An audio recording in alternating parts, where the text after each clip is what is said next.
Assalamualaikum warahmatullahi wabarakatuh.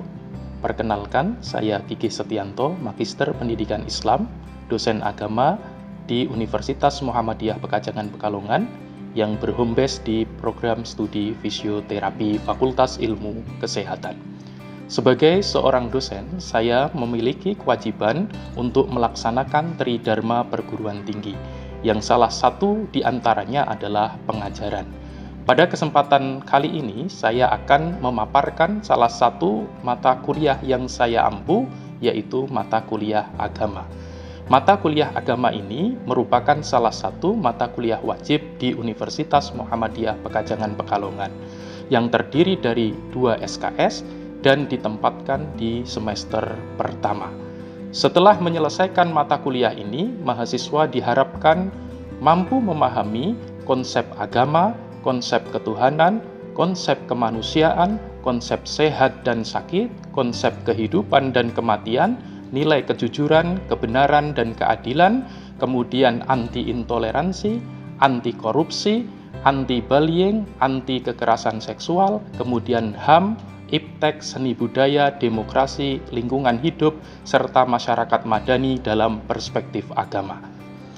Untuk semua mata kuliah yang saya ajarkan, termasuk mata kuliah agama ini, maka saya menggunakan metode DIA, yang merupakan singkatan dari D untuk delivery, I untuk interaksi, dan A untuk assessment. Delivery adalah satu proses tentang bagaimana saya menyampaikan materi pembelajaran yang baik dan menarik pada mata kuliah ini sehingga dapat diterima oleh mahasiswa. Materi yang saya ajarkan mengacu pada CPL program studi. CPL program studi terdiri dari 4 aspek, meliputi sikap, keterampilan umum, keterampilan khusus, dan pengetahuan. Kemudian dari capaian pembelajaran tersebut diturunkan menjadi CPMK. Kemudian dari CPMK tersebut dibagi menjadi 16 kali pertemuan di luar UTS dan UAS. Kemudian referensi yang saya pakai pada mata kuliah agama ini diantaranya adalah sebagai berikut. Selain itu, saya juga menggunakan referensi pendukung seperti jurnal, artikel, majalah, dan sebagainya, sesuai dengan materi yang saya ajarkan. Itulah tadi model delivery dari mata kuliah yang saya bawakan dalam mata kuliah agama ini. Selanjutnya kita masuk ke aspek interaksi. Interaksi adalah satu proses interaksi yang terjalin antara mahasiswa dan dosen untuk mencapai capaian pembelajaran. Adapun sistem yang saya lakukan di kelas yaitu sistem SCL, yaitu Student Center Learning, yaitu metode pembelajaran yang menempatkan mahasiswa sebagai subjek pembelajaran, sehingga mahasiswa bisa lebih aktif, kreatif, inovatif, dan mandiri sesuai kemampuan individu masing-masing. Sistem SCL terdiri dari 3 aspek yang meliputi pembelajaran interaktif, yaitu pemaparan materi di kelas oleh dosen dengan menyisipkan pertanyaan kepada mahasiswa dan meminta pendapat mahasiswa. Kemudian yang kedua adalah small group diskusi, yaitu model pembelajaran yang melibatkan diskusi antar kelompok mahasiswa dengan dosen. Dan yang ketiga adalah self-direct learning, yaitu pemberian tugas belajar kepada mahasiswa, seperti tugas membaca dan menganalisis. Dalam mata kuliah ini, saya juga menggunakan platform LMS, yaitu platform elang untuk mengunduh materi dan mengumpulkan tugas. Itulah model aspek interaksi yang saya terapkan dalam pembelajaran mata kuliah agama ini. Kemudian yang ketiga yaitu assessment, yaitu satu proses penilaian untuk mengukur kemampuan mahasiswa secara objektif dalam menerima materi pembelajaran. Dalam aspek ini, ada 4 indikator yang diukur, yaitu yang pertama adalah keaktifan dan kehadiran sebesar 10%, kemudian yang berikutnya adalah penugasan sebesar 30%, kemudian yang berikutnya UTS sebesar 30%, dan yang keempat itu adalah UAS sebesar 30%. Kemudian indikator penilaian tersebut itu sudah disampaikan pada awal perkuliahan agar mahasiswa dapat bisa mengetahui proses penilaian yang saya lakukan secara transparan dan objektif. Demikian proses pembelajaran yang saya lakukan, yang terdiri dari aspek delivery, interaksi, dan aspek asesmen yang disingkat dengan DIA yang saya lakukan. Selanjutnya, saya akan menyampaikan proses pembelajaran yang saya lakukan di kelas dengan micro teaching. Selamat menyaksikan. Assalamualaikum warahmatullahi wabarakatuh. Waalaikumsalam warahmatullahi wabarakatuh. Alhamdulillah wa syukurillah, pada hari ini kita bisa bertemu lagi dalam mata kuliah agama ya. Gimana kabarnya hari ini? Alhamdulillah. Baik ya, alhamdulillah atas berkat rahmat Allah kita bisa kembali belajar. Nah, baik saudara sekalian, mahasiswa yang dimuliakan oleh Allah, pada hari ini kita akan mulai terlebih dahulu dengan berdoa ya. Mari kita berdoa terlebih dahulu. Berdoa mulai. Bismillahirrahmanirrahim. Rabbi zidni ilma warzuqni fahma. Rabbi ishrah li sadri wa yassir li amri wahlul 'uqdatam min lisani yafqahu qawli. Amin ya rabbal alamin. Terima kasih. Baik saudara sekalian, kita akan masuk ke materi kita. Jadi untuk pertemuan kali ini kita akan mempelajari tentang tugas hidup manusia dalam perspektif agama. Pada pertemuan yang lalu kita sudah membahas tentang konsep Tuhan ya. Jadi kita sudah tahu bahwa kita ini adalah sebagai makhluk yang diciptakan oleh Sang Khalik, yaitu Tuhan. Tuhan kita Allah Subhanahu wa Ta'ala. Nah, sekarang kita akan mempelajari tentang tugas hidup kita sebagai manusia. Untuk tujuan pembelajaran kita pada materi ini, yang pertama adalah menjelaskan hakikat manusia, kemudian yang kedua memahami tugas hidup manusia. Jadi mahasiswa itu supaya bisa menjelaskan ya hakikat manusia itu seperti apa. Kemudian yang kedua juga supaya mahasiswa itu bisa memahami ya, tugas hidup sebagai manusia. Nah, baik, kita akan masuk yang pertama. Karena kita sebagai manusia, kita ini harus tahu ya tentang hakikat manusia. Nah, di antara kalian apakah ada yang tahu tentang hakikat hidup manusia? Coba bisa tunjuk tangan yang tahu. Ya, silakan Mbak Rosaina. Berdiri nggak apa-apa Mbak, biar temennya bisa mendengar jawabannya. Saya ingin menjawab mengenai hakikat manusia. Menurut saya hakikat manusia yaitu makhluk yang diberikan kesempurnaan yang dari semua makhluk yang telah diciptakan Allah di bumi ini, dan manusia itu sebagai khalifah Allah seperti itu. Oke, terima kasih Mbak Zaina. Jadi manusia ini ya memang makhluk yang diberikan tugas oleh Allah, diberikan kesempurnaan dibandingkan makhluk yang lain untuk menjalankan tugas itu. Nah, tapi untuk lebih jelasnya, ya, ini kita coba akan mempelajari ini. Jadi hakikat manusia ini ya sebetulnya bisa disimpulkan dalam 5 kalimat ini. Yang pertama, manusia ini adalah makhluk. Nah, jadi manusia ini makhluk ini yang diciptakan oleh Allah Subhanahu wa Ta'ala, yang diciptakan oleh Khalik. Ya, Khalik itu pencipta, kalau makhluk itu yang diciptakan. Nah, sehingga makhluk ini ya berada dalam fitrah. Ya, fitrah ini punya potensi untuk beriman kepada Allah atau kepada Sang Khalik. Kemudian juga manusia sebetulnya memiliki sifat lemah. Ini sebagaimana yang diterangkan di dalam Quran surah An-Nisa ayat yang ke-28. Kemudian punya sifat jahil itu bodoh. Ini sebagaimana diterangkan dalam Quran surah Al-Ahzab ayat 72. Kemudian juga fakir. Fakir itu nggak punya apa-apa sebetulnya manusia itu. Karena yang maha kaya itu adalah Allah. Ini sebagaimana diterangkan dalam Quran surat Fatir ayat 15. Ini hakikat manusia yang pertama, yaitu sebagai makhluk atau yang diciptakan oleh Allah. Kemudian hakikat manusia yang kedua yaitu dimuliakan.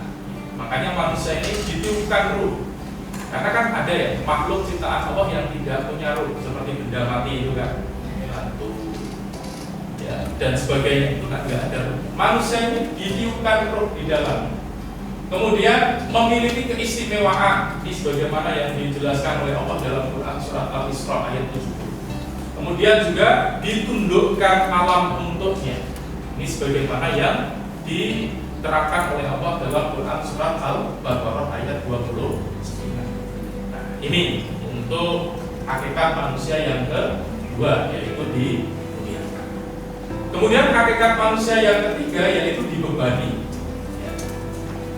Nah, manusia ini dibebani dengan apa? Yang pertama itu ibadah. Jadi manusia itu punya kewajiban untuk beribadah kepada Allah Subhanahu wa Ta'ala, mengabdi, menyembah Allah, patuh dan tunduk kepada Allah. Ini sebagaimana diterangkan oleh Allah di dalam Quran surat Az-Zariyat ayat 56.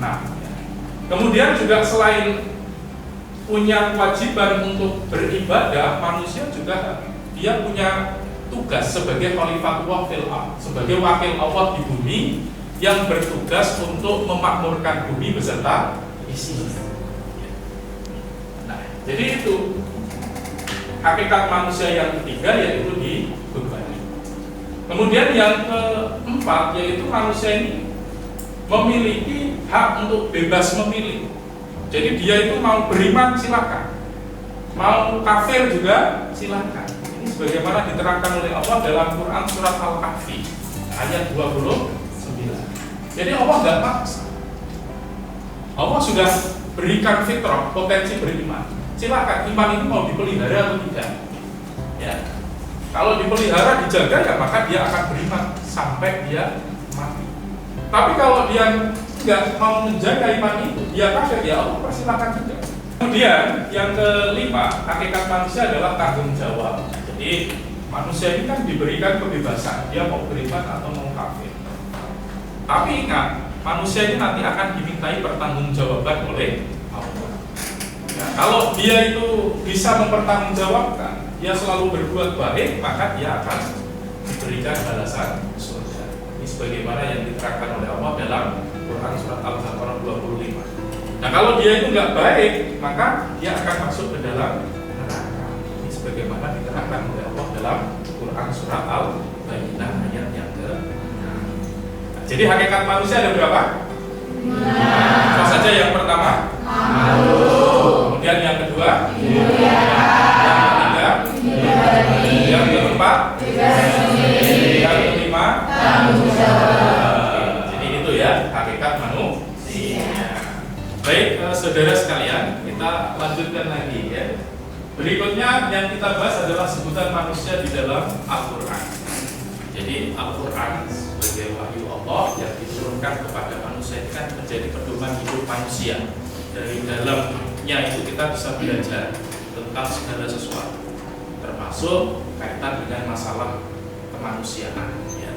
Jadi manusia ini disebut di dalam Al-Quran dengan beberapa kalimat ya. Yang pertama itu ada apa? Al-Manusia. Kemudian yang kedua ada Anas. Kemudian yang ketiga ada Kemudian yang keempat Alif. Dan yang kelima adalah Allah. Masing-masing kalimat ini itu punya makna sendiri-sendiri ya. Yang makna sendiri-sendiri. Nah, kita akan kaji satu persatu ya. Yang pertama al-insan. Nah, ini penjelasannya. Jadi kata insan ini bisa bila dilihat asal kata anas ini berarti melihat, mengetahui dan minta izin.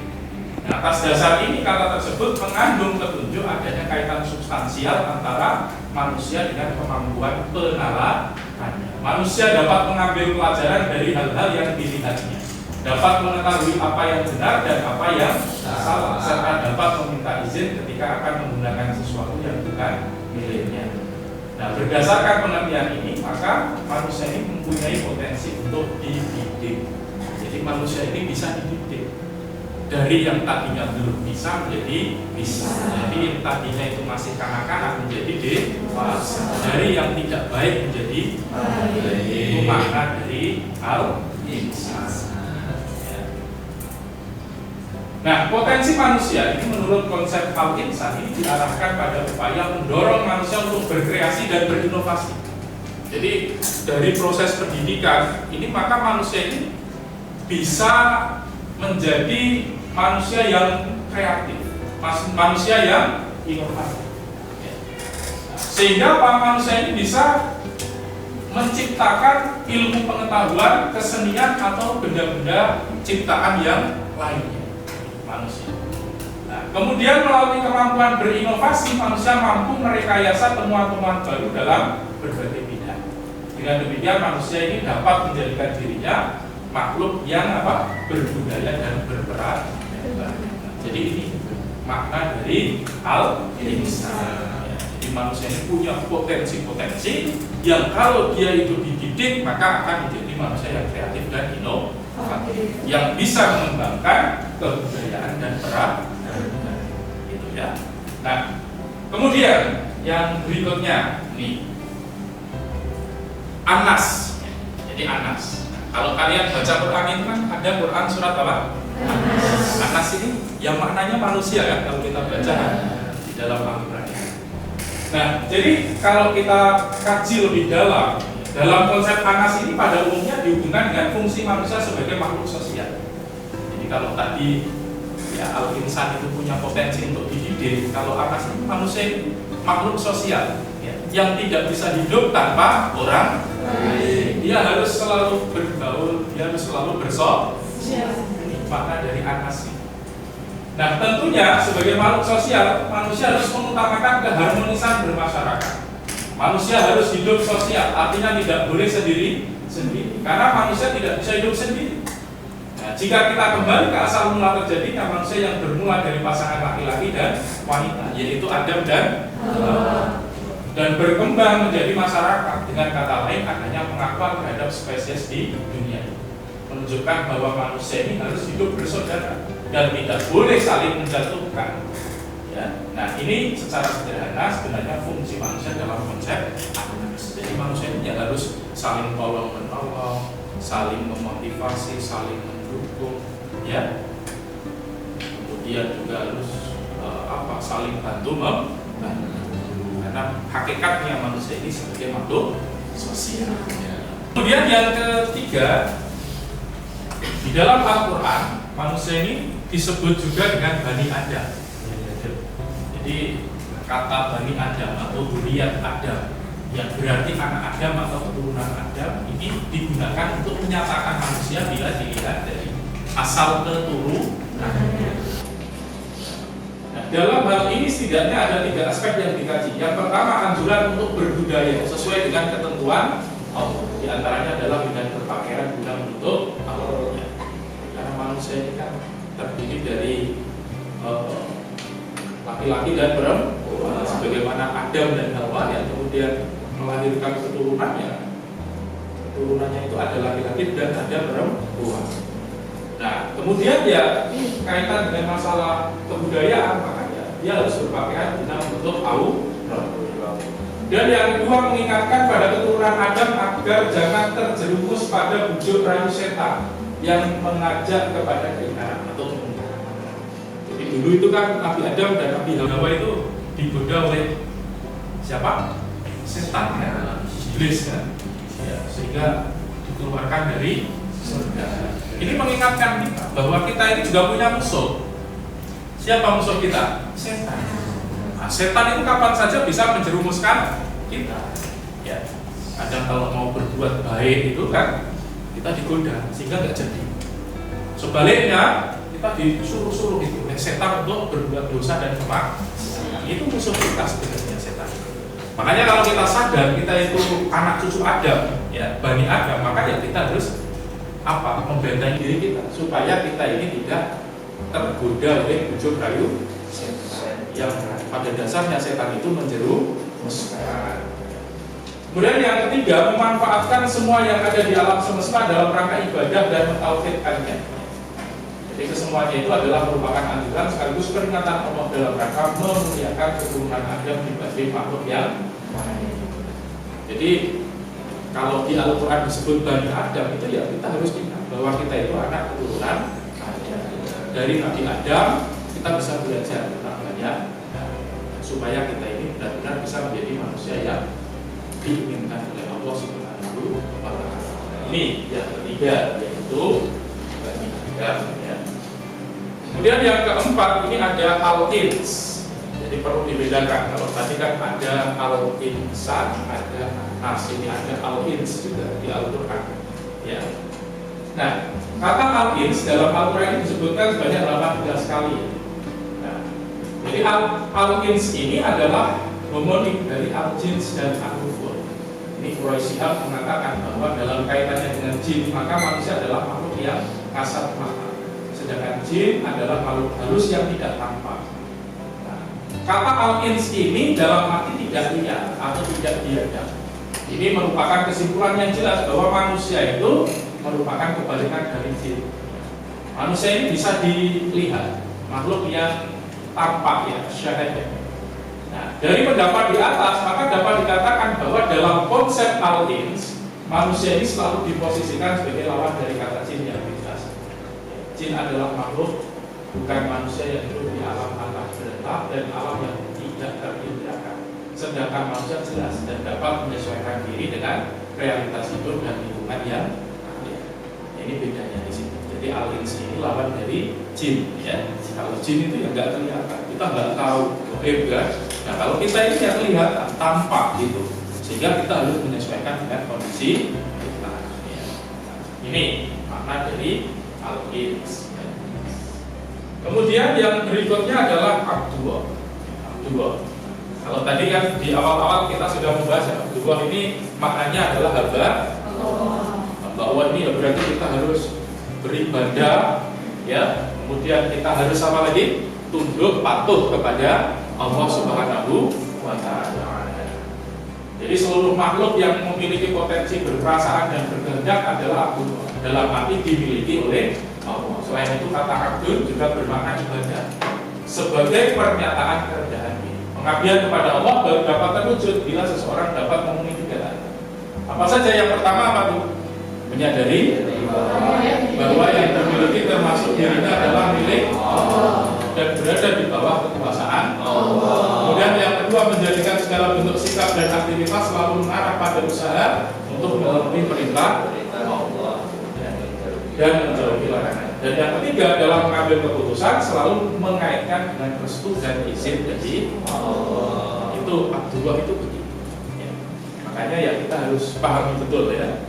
Itu manusia di dalam Al-Quran itu disebutkan dengan berbagai macam kalimat. Itu berarti kita bisa mengambil pelajaran dari makna kalimat-kalimat tersebut. Tadi yang sudah kita kaji. Ya. Jadi setelah ini, ya, materi yang kita bahas ini adalah tugas hidup manusia. Jadi secara umum kan tugas hidup manusia itu ada berapa? Tadi kalau kita bisa mengambil kesimpulan ada 2. Yang pertama itu adalah sebagai Allah, dan yang kedua itu adalah sebagai Allah atau sebagai wakil Allah di muka bumi. Nah, inilah yang nanti akan kita diskusikan, ya, di kelas kita ini. Nanti kita akan membagi kelompok. Satu kelas ini kita bagi jadi 4 kelompok, ya. Nah, bagaimana membaginya? Gampang saja lah, ya. Nanti sebelah sini kita bagi 2 kelompok, sebelah sini kita bagi 2, ya. Nah, sebelah sini nanti bahas yang kelompok 1 itu bahas tentang tugas manusia sebagai hamba. Yang satu membahas tugas manusia sebagai khalifah. Ya, begitu juga yang sebelah sini. Nanti yang kelompok 1 membahas tugas sebagai hamba Allah, yang kelompok 1-nya tugas sebagai khalifah. Nanti didiskusikan. Nanti kita akan presentasikan, ya, satu orang mewakili untuk presentasi, sehingga kita bisa lebih mendalami tentang tugas manusia. Sudah siap semuanya? Siap. Oke, silakan langsung membentuk kelompok. Baik, menurut kelompok kami tugas hidup manusia sebagai Abdullah yaitu hamba Allah dan sebagaimana mengabdi kepada Allah dan menjalankan segala perintahnya, kemudian menjauhi segala larangannya.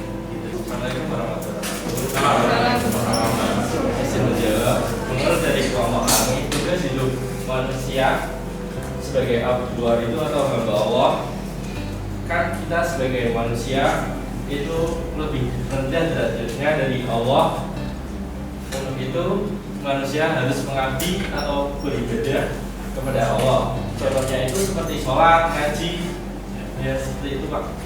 Jadi kalau kita bicara tentang hamba Allah ya berarti kita harus beribadah secara maksimal kepada Allah, baik ibadah makhluk maupun ghairu makhluk kepada Allah, untuk patuh mengerjakan segala perintah, menjauhi larangan. Kalau sebagai khalifah ya maka manusia ini harus mengembangkan potensi dirinya supaya dia itu berilmu, berpengetahuan, terampil, sehingga dengan ilmu, pengetahuan dan keterampilannya itu dia bisa memakmurkan bumi beserta isinya. Ya. Nah, jadi itu tugas manusia ada dua, ya, sebagai hamba Allah dan sebagai khalifah Allah atau wakil.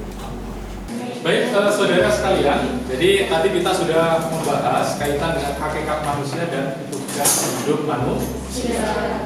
Sekarang kita tinggal menyimpulkan ya, pembelajaran kita pada hari ini. Yang pertama, hakikat manusia. Hakikat manusia itu ada berapa? Siapa yang bisa jawab? Ya, silakan. Jawab. Jadi hakikat manusia itu ada 5. Yang pertama makhluk, yang kedua dimuliakan, membebani, bebas sendiri, dan tanggung jawab. Bagus, kita beri tepuk. Nah, yang selanjutnya, ya kan, di Al-Quran ini kan disebutkan ya tentang kalimat-kalimat manusia ya. Nah, itu ada berapa kira-kira ya? Ada, ya silakan. Habib dijelaskan. Ada 5 Pak. Ya, apa saja? Yang pertama itu ada Al-Insan, yang kedua ada Anas, yang ketiga Bani Adam, yang keempat ada Al-Ins, dan yang kelima ada Abdullah. Ya, oke. Sedangkan Al-Insan itu artinya manusia yang dapat dididik, dan Anas manusia yang hakikatnya itu adalah dapat berkehidupan sosial, dan Bani Adam itu manusia adalah keturunan Nabi Adam. Sedangkan Al-Ins manusia dapat dilihat, sedangkan Abdullah adalah hamba Allah. Ya, oke. Beri tepuk tangan. Yang terakhir itu manusia kan punya tugas ya, punya tugas. Nah, tugas manusia itu ada berapa sih? Ada yang bisa jawab nggak? Saya. Oh ya, silakan Mas. Assalamualaikum warahmatullahi Waalaikumsalam. Tugas manusia itu ada 2. Yang pertama adalah Abdullah, yaitu hamba Allah, melakukan tugas kewajiban untuk menyembah Allah. Yang kedua ada Khalifatullah, yaitu wakil Allah, untuk memakmurkan isi bumi. Oke, itu ya. Oke, kita beri tepuk tangan. Kita semuanya sudah paham ya tentang pembelajaran kita pada hari ini, dan saya ucapkan terima kasih ya untuk kegiatan pembelajarannya pada hari ini. Semoga mendatangkan manfaat serta kebaikan untuk kita semua. Kita akhiri, saya ingin memberikan tugas ya. Nanti tugas ini kalian kerjakan di rumah ya. Nanti dikerjakan saja, diketik dalam satu halaman ya. Nah, nanti dikumpulkan kepada pertemuan yang berikutnya. Tugasnya gampang kok. Yang pertama kalian harus menganalisis ya. Jadi tentang kondisi yang ada di sekitar kalian. Apakah saudara-saudara kita ya yang ada di sekitar tempat tinggal ini sudah bisa menjalankan tugasnya sebagai manusia, yaitu sebagai hamba Allah dan khalifah. Ya. Kalau masih ada yang kurang ya, coba kalian analisis ya, apa faktor penyebabnya, kenapa mereka itu belum bisa menjalankan tugas sebagai hamba Allah dan sebagai khalifah Allah. Jadi bisa dipahami ya untuk tugasnya ya. Oke, nah semoga kita semua bisa mengerjakan tugas itu, dan nanti pekan depan bisa kita kumpulkan tugasnya, gitu ya. Oke, baik saudara sekalian, saya kira untuk pembelajaran kita pada hari ini kita cukupkan. Marilah kita tutup dengan bersama-sama membaca doa kafaratul majelis. Bismillahirrahmanirrahim. Subhanallahumma bihamdika asyhadu an la ilaha illa anta astaghfiruka wa atubu ilaik. Terima kasih. Assalamualaikum warahmatullahi wabarakatuh. Demikian video pembelajaran yang saya buat, semoga bermanfaat. Terima kasih. Wassalamualaikum warahmatullahi wabarakatuh.